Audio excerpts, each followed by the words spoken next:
I'm Brittany Lewis with Forbes Breaking News. On Tuesday, Senator Sherrod Brown led a Senate Banking Committee hearing on the impact of today's housing market on renters. He decried skyrocketing rent prices for millions of Americans. According to Brown, the United States is facing a shortage of 3.8 million homes. He called for more affordable housing and financial assistance for renters across the country.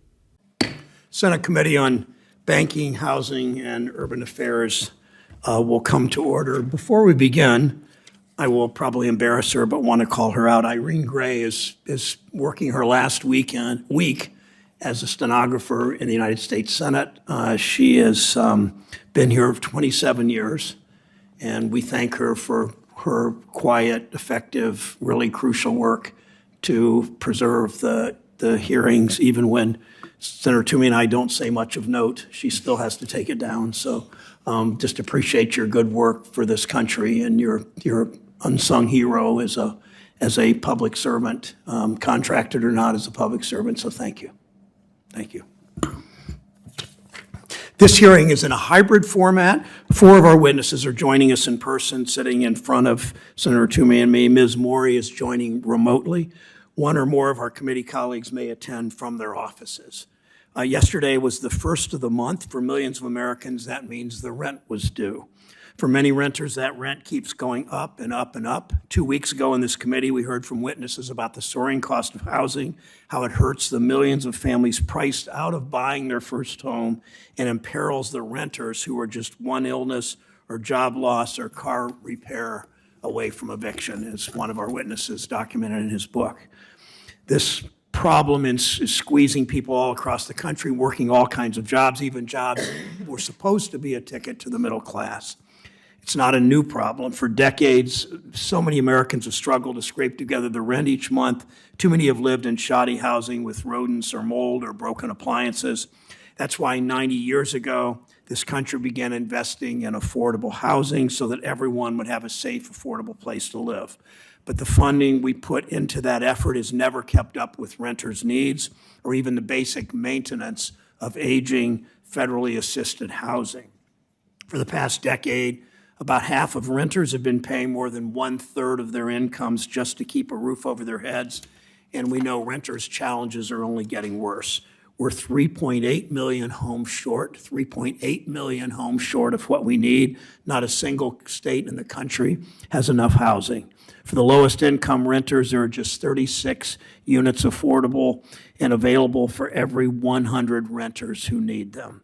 That means renters can't, as we might say, vote with their feet in the housing market because there's nowhere for them to go.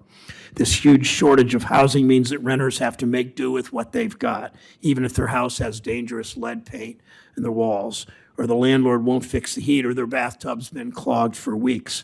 With housing so difficult to find, renters are forced to ask themselves whether it's worth it to push for a repair from the same person who can put an eviction on their record and decide whether they have a place to sleep at night. The shortage of housing also means rents are going up for pretty much everyone. Rents are up 15% nationally compared to a year ago. Some cities like Austin, Texas, or Senator Menendez on this committee, his city of Newark, our rents are up more than 25%. When rents rise, it makes everything in someone's life just a little bit more precarious. More and more families are one emergency away from losing their home. Renters see the pain from these rent increases, the missed trips to visit family, the car repairs they're forced to put off, the second job they have to take just to make ends meet. Wall Street investors just see opportunity.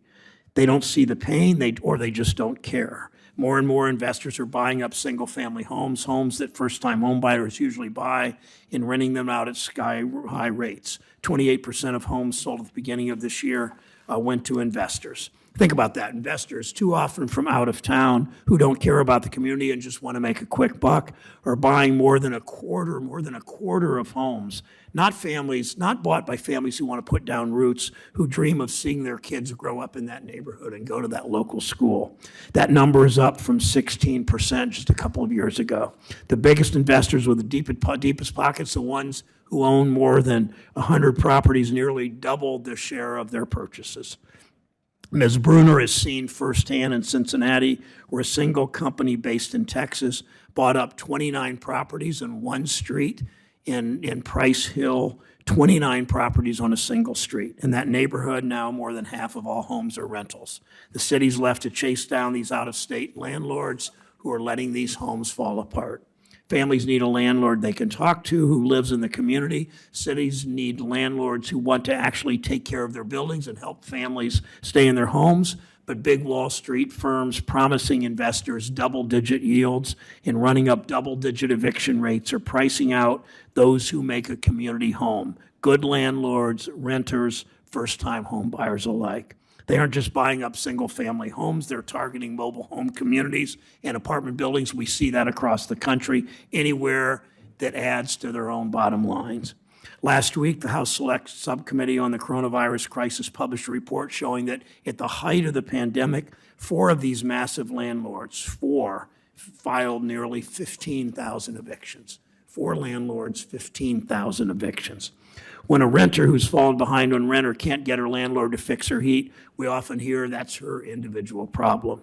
We hear it's just between the renter and his landlord, or there's local governments to blame for its bad policies. And it's true that every eviction, every rent hike, every unlivable home is a personal crisis for an individual family. But all of these individual crises have added up to a big national problem.